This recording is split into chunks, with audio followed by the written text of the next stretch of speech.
Hermosa, ¿cómo está? Bienvenido. Valeria, muchas gracias por la invitación y efectivamente pues esa preocupación que los precios permanentemente estén subiendo. Y es cierto, en el sector comercio minorista está subiendo entre 4 y 5 veces mensual los precios prácticamente del último año debido al proceso inflacionario y obviamente eso acarrea mucha fragilidad en este momento en el comercio minorista, básicamente las bodegas, ¿no?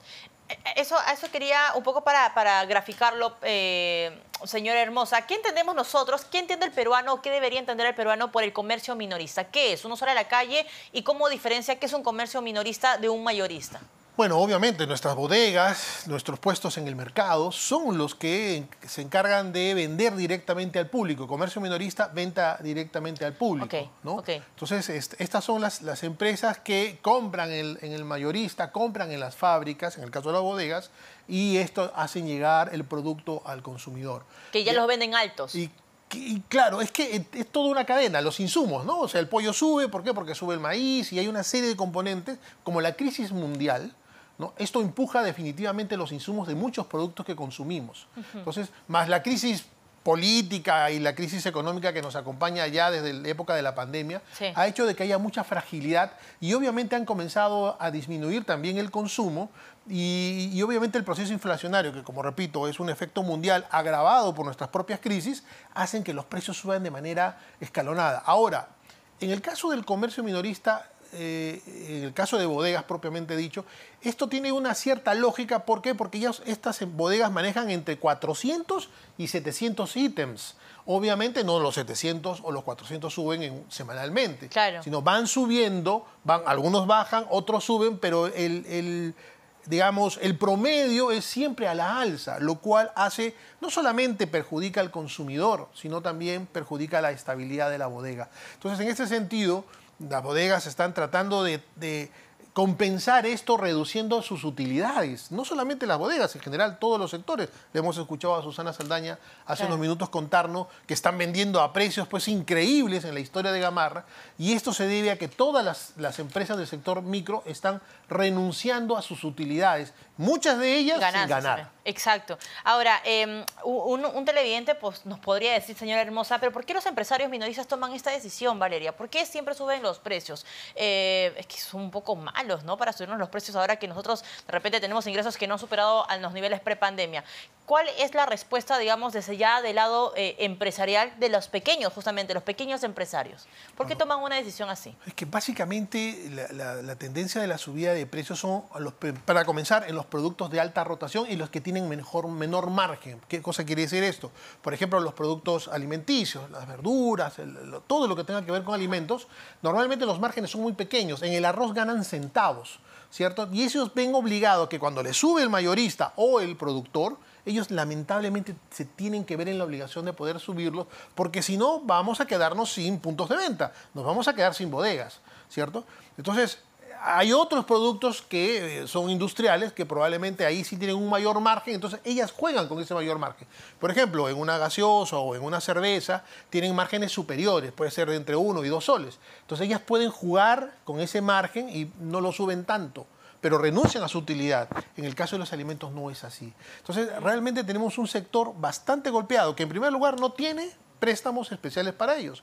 En segundo lugar, están siempre con la espada de Damocles de que pueda subir el selectivo al consumo, lo cual elevaría el costo de los productos, ¿no? Y terminaría de desaparecer por lo menos una gran cantidad de bodegas. Nosotros hemos hecho un informe hace 2 semanas con relación a este tema en particular y estamos viendo que según el Instituto Nacional de Estadística la progresión de cierre de bodegas, en el caso de bodegas, está creciendo de manera increíble. Tanto es así que este año se podría estimar que 40.000 bodegas podrían cerrar en este año 2023, lo cual estás hablando de 40.000 familias y muchos de ellos conducidas por mujeres que son madres y padres muchas veces. Totalmente. ¿Y esto es solamente por el tema de la inflación o es que hay otros factores que se van sumando a las causas que harían que una bodega cierre sus puertas? Mira, nosotros hemos visto el informe que lanzó el BCR con relación al tema de inflacionario y hemos visto que, por ejemplo, en Lima el promedio ha estado sobre 1.5, 1.6, pero en regiones es mucho más alto, 2.5, 2.6.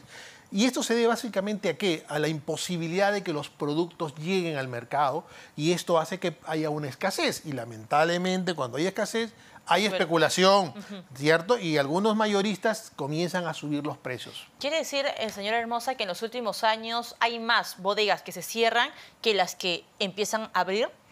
Bueno, en el 2020, en plena pandemia, la explosión de creación de bodegas fue pues increíble, ¿no? Claro. Ferreterías se convirtieron en bodegas. Que era el negocio estrella, porque no salías de casa, no atendías de repente con ciertos protocolos y generabas ingresos. Más de 25.000, me parece, bodegas se crearon en el 2020, luego cayó a 17.000, luego ha vuelto a caer a unas 12.000, pero mientras tanto la otra curva está subiendo. Y este año la curva de creación y de cierre se cruza y la de cierre supera la de creación de bodegas, lo cual tiene alguna explicación porque está compensando esa creación del 2020, pero también no deja de ser cierto que se debe fundamentalmente a la precariedad económica que están enfrentando miles de comercios minoristas, no solamente bodegas, estamos hablando también de bazares. ¿A qué se refiere usted con precariedad económica? Un poco para que el público lo pueda entender. Lo que pasa es que en este momento las bodegas están perdiendo su capital. O sea, si yo antes salía con un determinado monto para comprar mi stock del mes y abastecerlo, ya mis 5.000 soles o mis 4.000 soles no me alcanza. Entonces necesito tener 6.000. Esa diferencia de 2.000,